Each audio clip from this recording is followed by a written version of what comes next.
I don't know what I'm saying. I'm sorry. I feel like I'm having like it's okay. Well, I'm wearing 2 corsets, girl. I'm like. En 10, 15 años, quien me quiera conocer, a Trueno y a Mateo como persona, va a tener que volver a escuchar Turrazo.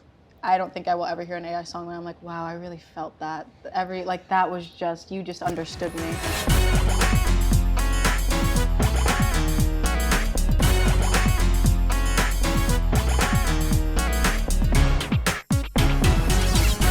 Part of the reason we're all here today is because you guys have all enjoyed breakthrough moments in 2026. And I'm curious just how it's been dealing with the professional change and the personal change. Because obviously you have new opportunities in terms of professional opportunities, but you also have new realities of new, you know, your whole existences have changed to some degree. Let's start with you, Bella. What do you think? I mean, I don't think that kind of thing is ever easy. It's definitely something where it's growing pains and you kind of learn and you make mistakes. But I also think when it comes to like personal versus professional, I think you really want to have a good like personal like circle that you can really trust and rely on, because sometimes the professional gets crazy or gets hectic or it gets scary. You don't want to not have that personal circle there to help you out when it gets like that. What about you, Slayyyter? I've been kind of prepared for this for a while in a way where I feel, you know, I'm almost 30 and I've been doing this for a long time, but definitely the change of this year versus previous years is kind of overwhelming. But for me, it's always just about like the music and the visuals, and I think things get so hectic that it can kind of pull you out of what's important or like the core of it. But I try to just keep myself creative and keep myself, you know, locked into the music and everything like that. I imagine you kind of have to put the blinders on of like, okay, all of this noise is happening, but I just got to keep focusing on the next show and on the next project and on the next song. Definitely. I don't know what day it is. I don't, it could be any day right now. I don't know. I kind of just like keep it to a day at a time and, you know, take it little by little. Yeah. What about you, man? Yo creo que lo personal y lo profesional van como en líneas paralelas y que es importante tener como una estabilidad personal también para poder vivir tu vida de tour, de estudio, de grabaciones, de exposición, de entrevistas, todo lo que conlleva una carrera para personas jóvenes como nosotros tres. Creo que necesita un balance, entonces siento que estoy empezando a entender y a aportar ese balance en mi vida, de retomar energía, estar con mi familia, estar en mi barrio, estar en Argentina, para poder después salir a comerme el mundo cuando estoy de tour o grabar con muchísimas más ganas.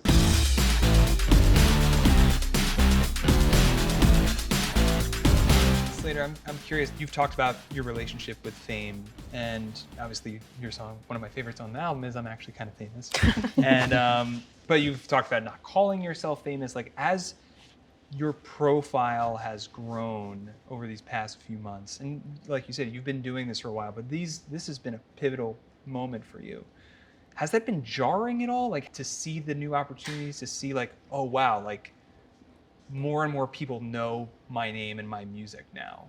Yeah, absolutely. Very jarring. I try not to let it throw me or let it like affect anything with my music or creative. And I don't think fame is ever something I've like pined for. I feel like I want to have music that connects with people, or to make things that like connect on a larger scale, which I think fame comes with that. But I think it's kind of weird to like strive for fame and only fame, you know? I want to make things that I'm proud of and that things that I love. So it's weird to kind of lose control of your own image and what you think you are as a person and how you feel as a person. Mm-hmm. I feel like the more people who find out about you or come across you, you start to have to give up like your identity a bit, which has been a very weird and interesting thing.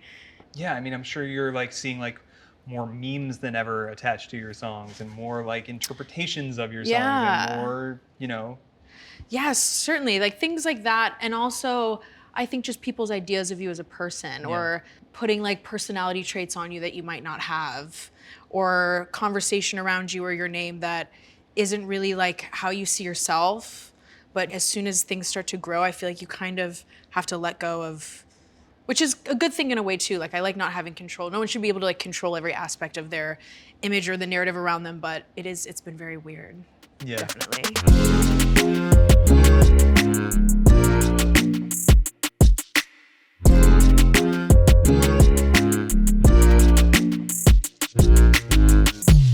What about about you, Bella. These past couple months since I Love It, I Love It, I Love It blew up, has there been like a pinch me moment of like, oh shit, this is like really taking off? People are like, you know, friends from high school now are seeing me as like a superstar. And what has it been like for you?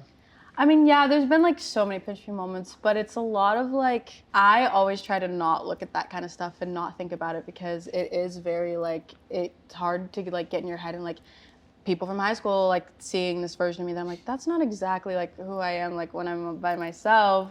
But it's also like hard because like the way I present myself online, I try to be very authentic and I try to be very true to me, but like obviously I can't come across 100% me.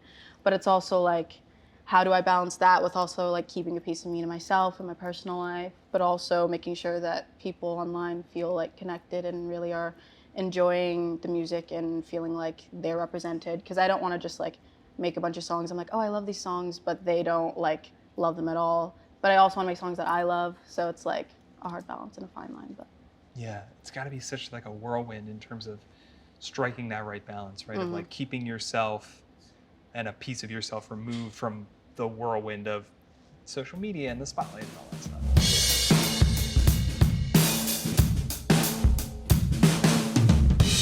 Transcending the scene in Buenos Aires, and when you really started like, I'm moving beyond my home country and thinking more globally, like what was that like to kind of wrap your head around?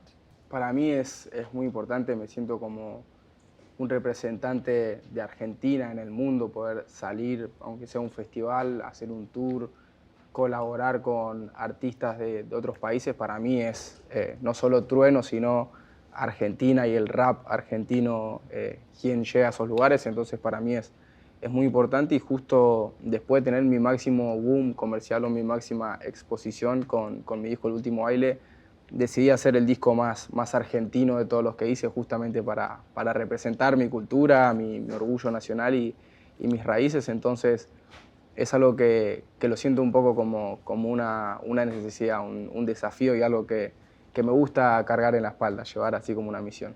Is that like a heavy thing to put on your shoulders though? No, me gusta. Es una gran responsabilidad, es a big responsibility, pero me gusta, o sea, es algo que me lo tomo como orgullo, como algo que tengo que hacer. O sea que no siento presión, no es algo que me presione, sino es algo que sé que es serio, es un tema serio, pero que me encanta que me haya tocado representar a Argentina. I wanted to ask about honing your sound, and I want to start with you, Trueno. Like, you're 4 albums in. Does it feel like you have gotten to a point where you're at the sound that you've been working toward and that really kind of expresses your mindset? And this has been a real pivotal album for you. Does it feel like special, like you've unlocked something? 100%. Creo que sí. Siento que mi cuarto álbum, Turrazo, el álbum que sacamos este año, tiene todo lo que representa mi persona. Tiene el rap, que es mi cultura, Argentina, que es mi país y es de donde yo vengo. Represento mi barrio, La Boca, my neighborhood. Es como que siento que en este disco it's like a biography to my life. Es como mi vida. Quien quiera conocerme es como que siento que tiene que escuchar esto. Entonces, siendo como una carta de presentación al mundo, siento que en 10, 15 años, quien me quiera conocer, a Trueno y a Mateo como persona, va a tener que volver a escuchar Turrazo. Yeah, it's so interesting. And then, Bella, you're in a situation where you are about to release a debut album.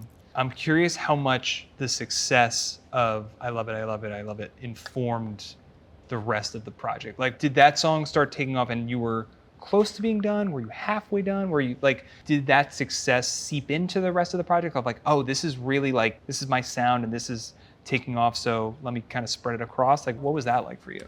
Yeah, I think most of the album was like half of it was done when I had put out I Love It, and I was kind of like a little bit like, oh no, because I was like, wait, I don't know if that's exactly what I thought was gonna happen. And it also was kind of in part, I was like, really, I had kind of like been discovered with this like kind of acoustic guitar sound. Yeah. And I love those kind of songs, and I think I'll always do those, but I am such a big lover of music, and like I have such a varied range that I love. And that was really what I wanted to do on the album. I really wanted to be able to have like kind of rock elements and R&B elements and kind of just like really express myself and go into different like genres and not be afraid to do that. And that's what I really want to do on the album. And when I Love It kind of did its thing, I was like, okay, I hope this doesn't like take that away from me, because it is. I will say that I Love It, when I had put it out, was the most like kind of pop thing that I had done at the time. So I was excited about that because I love pop. That's my favorite thing ever. But yeah, so I was just trying to kind of stay in between both lanes. And I honestly feel like with the album, it's like kind of like a snake between. I think I still got to do what I wanted to do, but I still stayed true to kind of what I think people like about me. Yeah, I can imagine that just being a little bit of a pressure pack thing where you're like, I want to keep doing this, but this is taking off. Should I do more? Yeah. Yeah. For you, Slayyyter, like I'm curious in terms of your approach for Worst Girl in America, and you've talked a lot about how you've kind of changed things, and you feel like this is more authentic in some degree. Like I'm curious as in terms of your process of working toward this sound, and it's a sound like I have blasted in my car nonstop over the past couple months. And if there was like a eureka moment of like, oh, this is the kind of the template I want to work toward for my third album. I got off of my tour for my album before this one and was just so depressed and felt, you know, kind of like lost with my career. I think this album was kind of born out of like making purely just what like reflects my taste and what I like to listen to. I kind of went into the studio every day being like, I don't care if this does well. I don't care if people like this. Like, this is probably my last musical efforts, and then I'm gonna like go to school or do something else. So I think everything in this sound, like it's come from years of trying to do the pop star thing, not really feeling like I fit into that box, and also just like touring and strengthening my voice. I feel like it took a long time for me to kind of hone in the way that I sing, learning that I like to scream on stage and things like that, and wanting to implement that in the studio. This album kind of came just after many years of feeling like I, you know, had tried all these different things, and I feel like there's little pieces of my past music in a lot of this album, but it feels like something totally new. But I just kind of felt, you know, it came from out of like frustration. I feel like that's why it's such aggressive music. It came out of a lot of bitterness and frustration just about where my career was at the time, and feeling a little bit lost, and like I wanted to kind of create a sound that feels like me and not trying to like, you know, work with top line writers and do the pop star thing, because I don't think I really embody that very well, you know? Yeah. Do you remember the first song that kind of that unlocked it?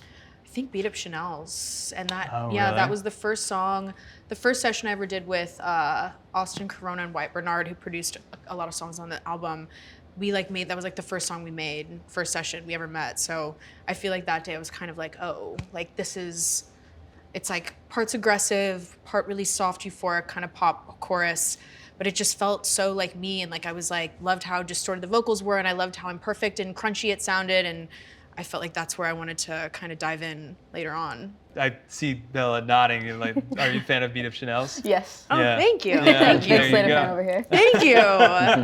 Thank you. I mean, that's the second song on the album, and it's just sort of to your point. Like, is that something that kind of you think about of like, oh, where is this going to fit?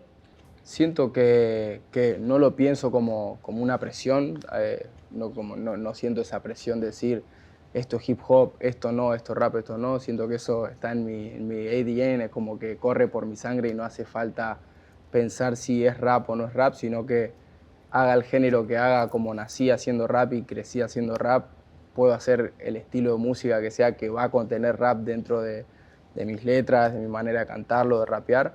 Pero sí es algo que no puedo evitar, que es algo que no puedo no hacer. Haga lo que haga, me va a salir con ese sabor, con ese sonido del hip hop, que es algo un poco que tengo ya impregnado en la sangre, por así decirlo. Entonces no siento esa presión de tener que pertenecer o no pertenecer, pero sí siento representado y siento la responsabilidad de decir, me ponen un beat de un instrumental del género que sea, de cumbia, de reggaetón, de música country, de lo que sea, y va a haber un rapero ahí, haga lo que haga. What about you guys? Do you guys think about this stuff a lot? Yeah, I think about it a lot. It's kind of probably the biggest thing when it comes to my art that I honestly struggle with because it's so.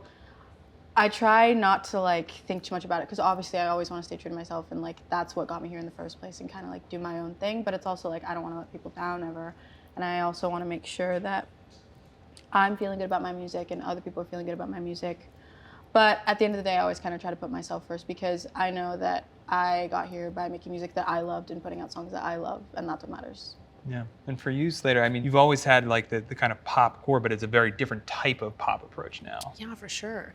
I've always loved putting things in a blender, you know? I think having to stick to one set genre or a set of rules that are known to be what makes a genre sound a specific way, I can't be bothered. I feel like I really push against that. I think electronic music is kind of the through line through everything that I do, but I listen to a lot of rap, I listen to a lot of like indie music, I listen to a lot of pop music. I love pop stars, like, you know, I love everything I grew up on. It would be so many different things. I love bands, I love punk music, I love electro clash. I feel like the music I make is like tiny little pieces of everything. And yeah, I don't ever want to kind of have to stick to a certain box or stick to a certain, like only one singular genre. I feel like that's kind of, I don't know, a very limiting way to make music as an artist. It's nice to kind of use, you know, every different tool that you have. Do you guys have different kind of North Star artists that you idolize and have helped inform, you know, your approach to things? I mean, you mentioned a couple in terms of different influences in terms of sounds, but are there artists that are like, oh, they did things in a strikingly original way that I want to embody? I feel like the producer, like SebastiAn, I think Total and the album Thirst were so life-changing, and the choices he would make and the things he would sample. There's a song on Total called Dog, and it samples this like hardcore song like Walls of Jericho, but it like makes it this crazy electronic song, and it's just so like the mixing is so like loud and abrasive, and I feel like his style of production and even production he's done for like other artists or production he's done for movies and things like that, it's just, I feel like it never sticks to one thing. There will be very soft, tender songs on his albums that feel very, you know, just instrumental, but then he'll have a featured artist and make something that's super crazy and like grating and gritty, and I love that his albums kind of take a journey that way.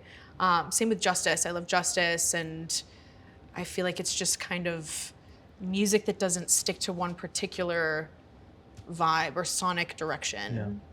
Yeah. What about you, Bella?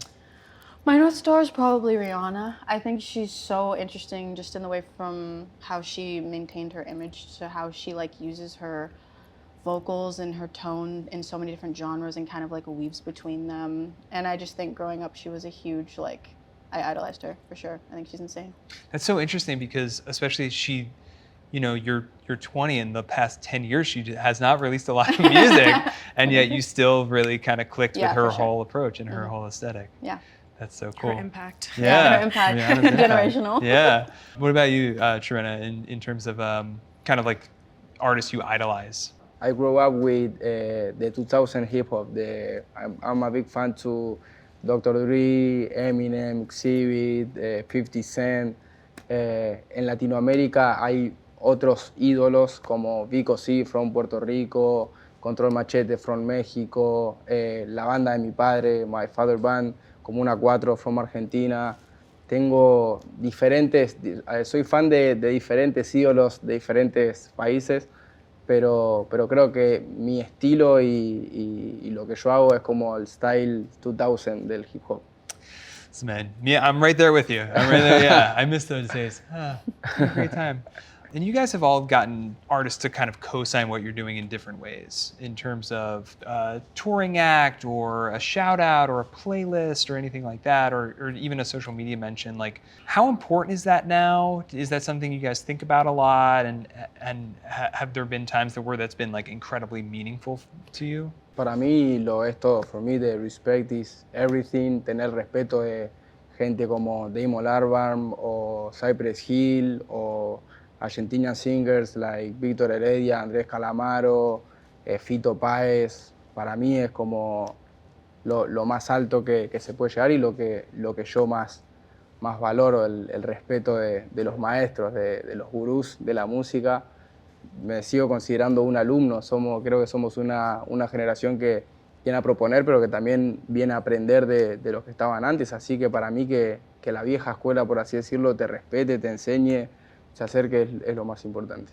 Slayyyter, what about you in terms of, I mean, you've been on tour with Kesha, you've been on tour with Charlie. Charlie obviously gave you shout outs in the past. Like, what is it like having other pop stars like say like, oh, you got to be put on to Slayyyter over the years? It's really cool. I feel like at different moments of my career, whether it was like when I'm more underground or like in recent years, it's always nice when someone appreciates your music. But I think like I kind of, like as I've gotten older, I feel like I don't look for, like it's always really nice. Like I appreciate it, but I feel like I don't look for approval as much. I was going to ask you, kind of speaking along those lines, about like critical acclaim, because it's a little bit of a similar thing where it's like, you know, Worst Girl in America gets Best New Music on Pitchfork. It gets named the #1 album of the year so far by Stereo Gum. Like, does that stuff cross your radar and you're just like, whoa, what? Does it make you blink a little? Once I feel like I sound like such a bitter old lady, but I feel like a lot of the album was written about frustrations of like, you know, I have a lyric in Old Technology where I'm like,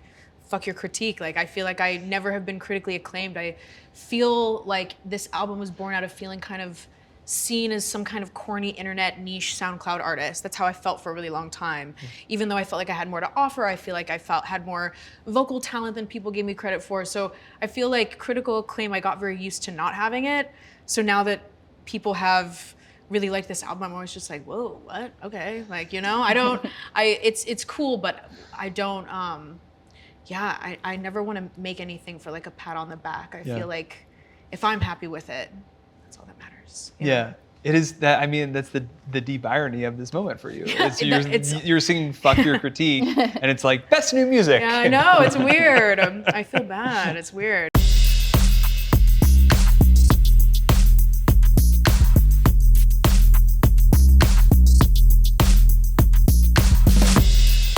So Bella, you're going on tour in a couple months from now. You're going to be opening for Noah Kahan in stadiums, right? That's which is pretty wild. Yeah.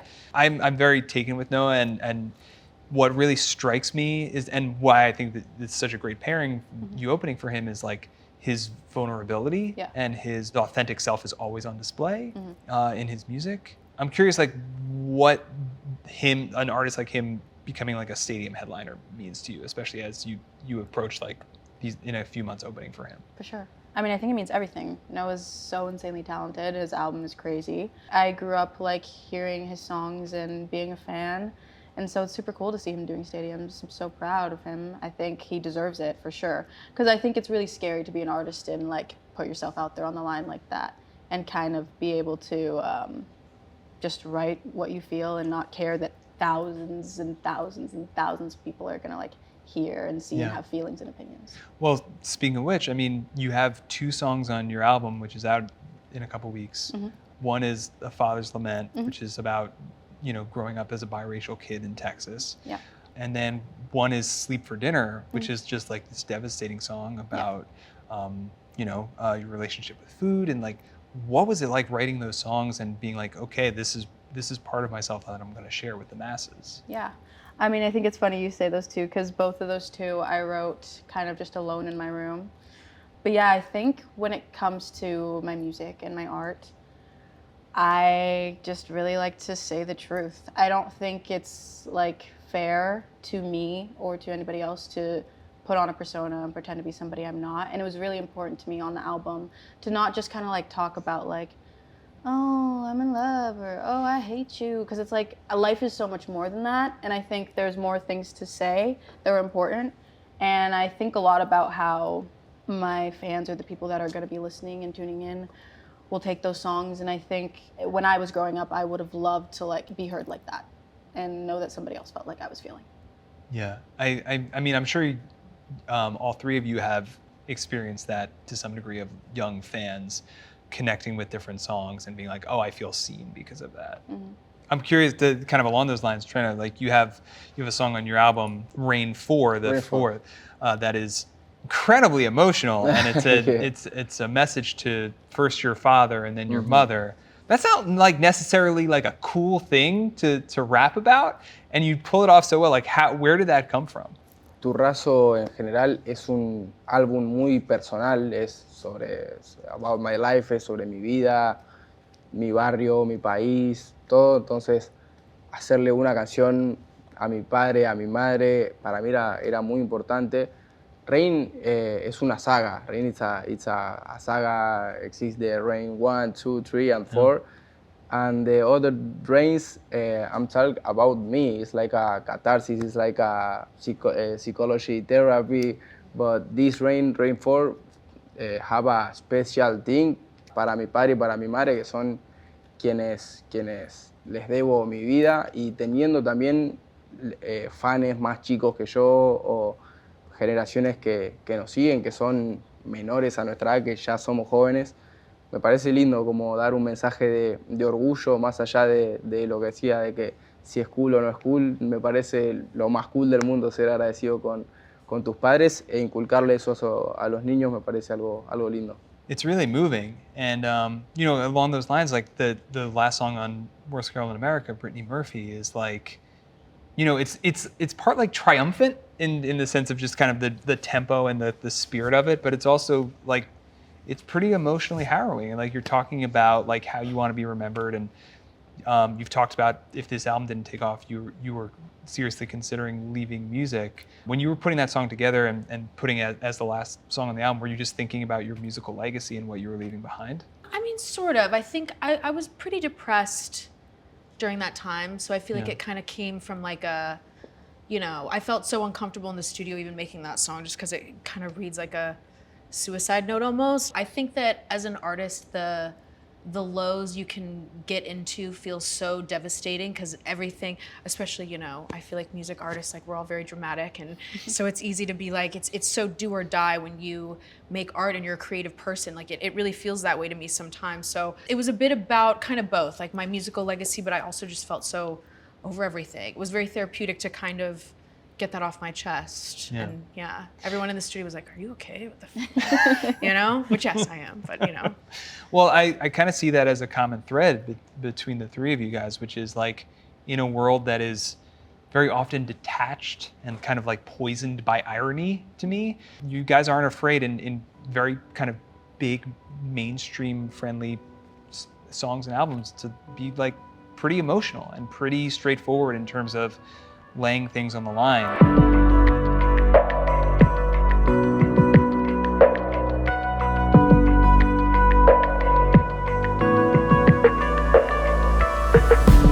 I wanted to ask you guys a couple questions about the music industry. First of all, you guys are, like I said, are all kind of experiencing a breakthrough now. And I'm curious if you guys think it's like the easiest time or the hardest time for an artist to break through. Like, do you guys look back at earlier eras of the music industry and you're like, I wish I had broken through then. I wish I'd come up in the MTV era. I wish I'd come up, you know, with CDs selling more prominently. Like, do you guys think about this stuff? We'll start with you, Trueno. What do you think about this? Estoy muy agradecido a ser contemporáneo a 2026, a los 2000, me encanta. No sé si hubiese sido más fácil, pero me hubiese encantado también vivir la época de los 90s, del hip hop, de los 80, de los 70, o cuando nació esta cultura. Soy consciente que hubiese sido más difícil también todo por la cuestión de streamings, el internet, la llegada, la facilidad de que tu música se exporte a todo el mundo, pero si tuviese la posibilidad de vivir esa época, me encantaría, aunque sea por un ratito, poder vivir qué pasaba por esa época. You could have been rapping with Dr. Dre Sí, and Eminem. ojalá. And 50 Cent. What about you guys? Do you guys think about this at all? Yeah, for sure. I think, though, I wouldn't ever want to kind of come up in any other era of fame. I feel like there was a lot of mistreatment in the industry, and kind of like, I don't know, it just doesn't seem like that would be ideal for me. But I think it can be kind of like annoying to have to post on TikTok and do the Instagram and make sure that everything's good on there. It lends itself to letting a lot of talented people be seen and found that wouldn't have otherwise be seen and found. And for that, I think it's really cool. It's just sometimes I think a lot of artists, as they do get seen and found and are discovered, they're kind of like, oh, I have to post a TikTok.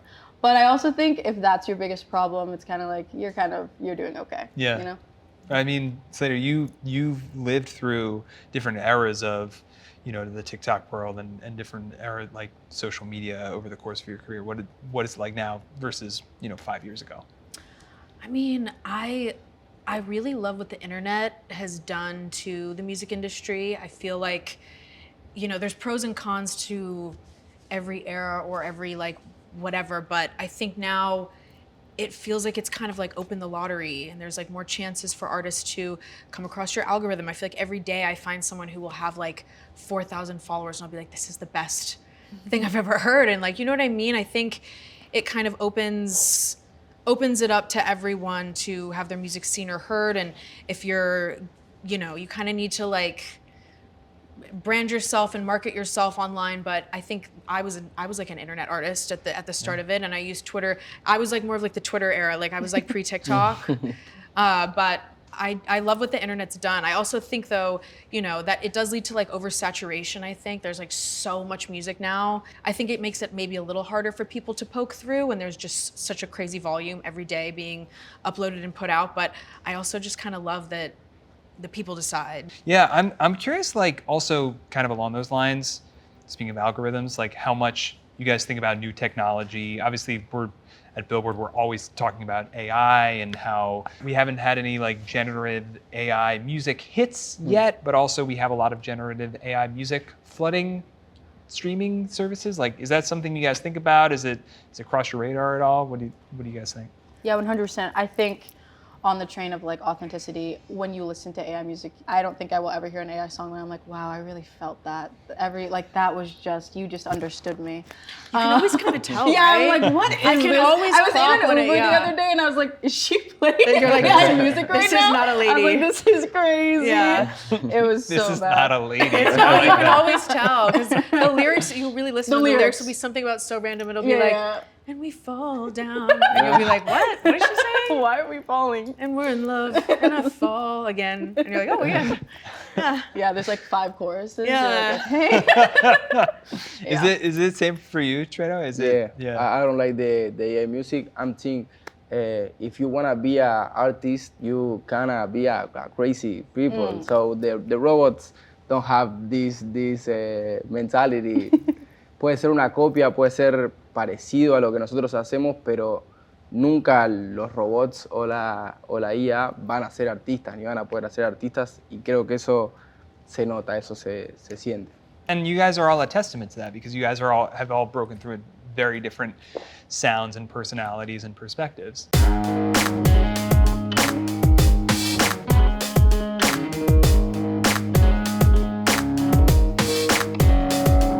One of the things I wanted to ask about is, I'm just saying this, I think you guys are all going to be Grammy contenders this year. You guys are all going to be acknowledged in some way. I wanted to ask about like acknowledgement. You guys all work really, really hard. You guys have nonstop schedules. What's the most meaningful acknowledgement? Is it like somebody, like a comment from a fan that's like, you really understand me? Is it, obviously it's awards. Is it just like the sound from like a huge audience? Like, what's the most meaningful thing that all the effort that you put into something like a song, album, tour, that you can get back? I think 100% it's probably the fan connection. I think there's nothing kind of like being in front of a crowd or like just talking one-on-one with a fan and having them tell you like, you changed my life and like, you did this for me, you did that, and it just feels so like amazing in the sense that you feel like you were in a hard place and that happening helped somebody else kind of get out of that. It's amazing for sure. Yeah, I mean, for you, Slayyyter, like you've talked about, like you just said, in terms of working through depression while creating this album to some degree, and now you see this response. Like, what is that type of acknowledgement like to kind of soak in? It feels really special. And I am glad this music has resonated with people and with fans. And I think, fully agree with what you said. I think the fan connection is such a beautiful thing. I every day get tagged in someone's like, oh, I bedazzled a fish, like in your video, and like people coming to shows and wearing bunny ears and like tricking out like a shirt with spray paint. I feel like everyone has kind of adapted this this kind of like world of this album, and it's been really beautiful to see. And also just like reading what fans say about how they relate to Gas Station, or they have a bad relationship with their father, or they're from kind of a random town in the Midwest and they feel like they appreciate it more now because of my visuals or music or whatever. And yeah, it's really nice. There you go. What about you, Trueno? What's the most meaningful like type of acknowledgement that you can get from? Yo creo que el orgullo, que la gente sienta orgullo y también representar. Siento la responsabilidad de que estoy representando algo que ya está inventado. El hip hop ya existe, la música argentina ya existe. Simplemente soy la voz de muchos chicos de mi generación y de mi edad que se comunican mediante este medio de comunicación que es Trueno. Entonces sé que no es solamente por mí, sino que hay mucha gente atrás y eso es lo que me hace como seguir vivo y es como mi gasolina para hacer lo que hago, sentir que estoy hablando por más gente y que estoy marcando mi huella, pero también la huella de un momento, de una generación, de un movimiento. Looking back the past year or so, what's the biggest lesson you've taken away from this kind of breakthrough moment? Trust your instincts as an artist. Don't ever let anyone tell you that they think something else should be this, should be that, or you know, what kind of music to make, or if a visual is okay. Trust your instincts, and I feel like that's kind of something that led me to make this album. And yeah, I feel like that's my biggest takeaway, is just to trust your instincts. Yeah. What about you, Bella? Probably following the things that you love. I think making music that you love, hanging around people that you love, it all just kind of creates a safe space for yourself and to create and to be the best version of yourself. Yeah, it's super important. And what about you, Trueno? What's the biggest lesson you've learned over the past year?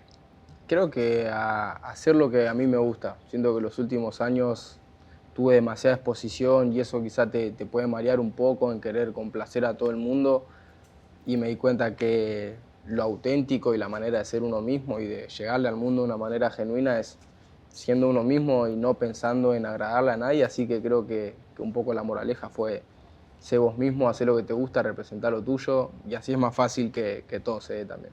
That's awesome. Last thing, I'm curious what you would tell your younger selves, like in terms of, you know, if you could time travel back to when you were just starting to think about music. Que sea el mismo, que confíe, que se inspire en otros artistas, pero que no intente ser otra persona, sino que siga su instinto y siga su historia y sea quien sea.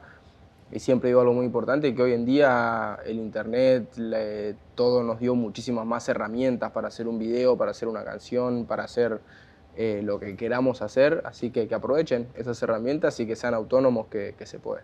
What about you, Bella? I'd probably tell myself, my younger self, to kind of care less what other people think. And I would just be like, it's gonna be okay, you're gonna be fine, chill out, chill out, chill out. I think when I was younger, I had a lot of anxiety, and I still do. But it was really bad when I was young. I would just kind of be like, it's gonna be fine, be chill. It doesn't matter what they think about you, you'll be fine. Rock and roll. What about you, Slayyyter?